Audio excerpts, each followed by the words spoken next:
حضرت حسان ابن ثابت رضی اللہ تعالیٰ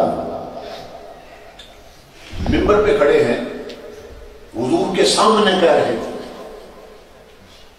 مجمع لگائے صحابہ کرام، کیا کہتے ہیں؟ فجاہو کا یا رسول اللہ جاہو رفیع مال رفت انتہاؤ۔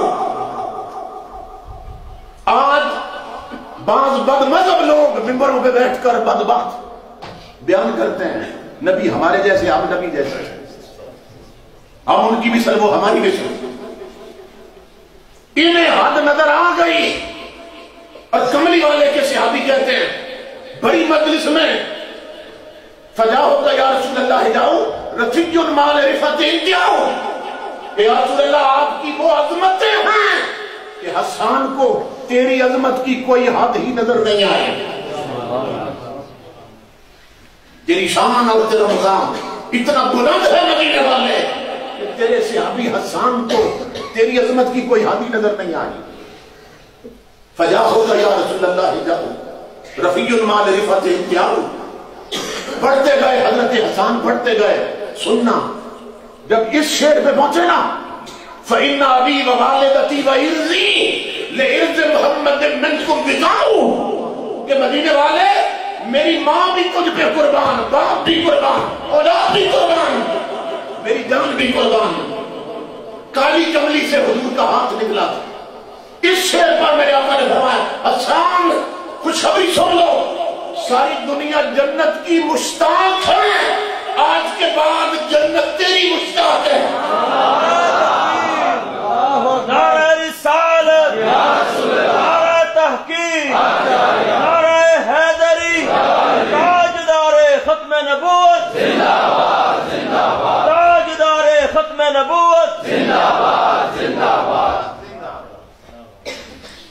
اس شعر پر آ کے تاجدار کائنات نے یہ خوشخبری دی، جب پکار اٹھے فَإِنَّ أَبِي وَوَالِدَتِي وَإِرْضِي لِإِرْضِ مُحَمَّدٍ مِنْكُمْ بِقَاؤُ، کہ میری ماں بھی قربان آپ کی عزت پر، میرا باپ بھی قربان، اولاد بھی، جان بھی قربان، سب کچھ قربان۔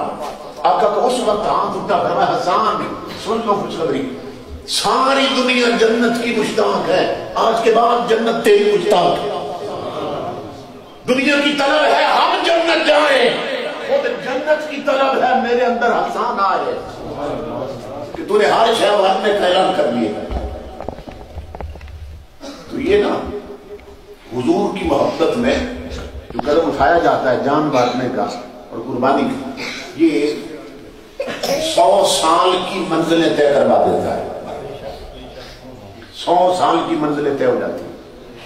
اقبال نے کہا اسی مقام پر، عشق کی ایک جست نے طے کر دیا قصہ تمام، عشق کی ایک جست نے طے کر دیا قصہ تمام، اس زمین و آسمان کو بھی کرا سمجھا تھا میں، تو میں دیکھتا تھا زمین آسمان میں بڑا فاصلہ ہے، بڑی مسافت، مگر تاجدار کائنات کے عشق کا ایک قدم اٹھا ہے اور آسمان پیچھے رہ گیا، میں آگے نکل گیا تھا۔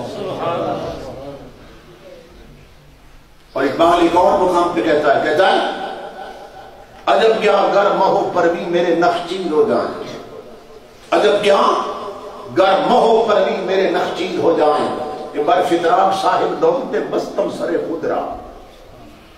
کہتا ہے اگر زمین پہ کھڑا ہو کر میں چاند تاروں پہ کمند ڈالنے لگ جاؤں اور وہاں شکار کھیلنے لگ جاؤں، تو میری اس بلندی پر حیران نہ ہونا مسلمانوں کہ اقبال اتنا اونچا کیسے چلا گیا۔ کہتا ہے میں اتنا اونچا اور غلامی سے یہ ہوا کہ میں نے اپنے سر کے بال کملی والے کے نالین کے تسموں سے باندھے ہوئے ہیں، اپنے سر کے بال مدینے والے کے نالین کے تسموں سے باندھ رکھے، میں اس لیے اتنا بلند ہوتا ہے۔ ہر عزت تاجدار کائنات کے غلاموں حضور کی چاکری اور غلامی سے ملتی ہے۔